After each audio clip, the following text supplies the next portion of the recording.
के अंदर बेसिकली हम असेंडिंग और डीअसेंडिंग और टेक्स्ट की जो डायरेक्शन है उसको यहाँ पर समझने की कोशिश करेंगे, यानी कि लेफ़्ट टू राइट या राइट टू लेफ़्ट अगर करना पड़ जाए तो कैसे करते हैं। ठीक है, अगर मेरे पास ये कुछ नाम है, अगर मैं इनको करना चाहूँ, यहाँ पर मैं सिलेक्ट करता हूँ पहले।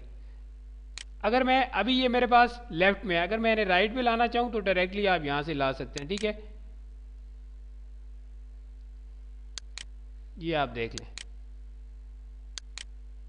सही है।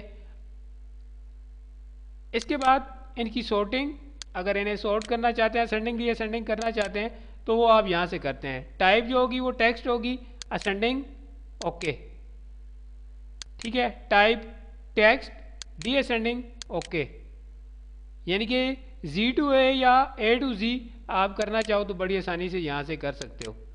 ठीक है, ओके कर दिया। इसके बाद एक और यहाँ पर मैंने नंबरिंग का डेटा भी डाला है। ठीक है, अगर 1 to 3 में लाना चाह रहे हो तो ऐसे भी ला सकते हो, अगर 3 to 1 में लाना चाह रहे हो तो इसकी असेंडिंग डीअसेंडिंग भी आप कर सकते हो।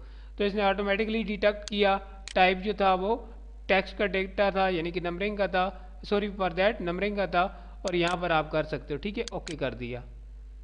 ठीक है, असेंडिंग कर दिया, ओके किया, ये आप देख सकते हैं। दोबारा डीअसेंडिंग कर दिया, ओके किया। तो इस तरीके से आप इन्हें चेंज कर सकते हैं अपनी नीड के मुताबिक। उम्मीद करता हूँ यहाँ तक आपको समझ आ गई होगी। अपना ख्याल रखिएगा, अल्लाह हाफिज़।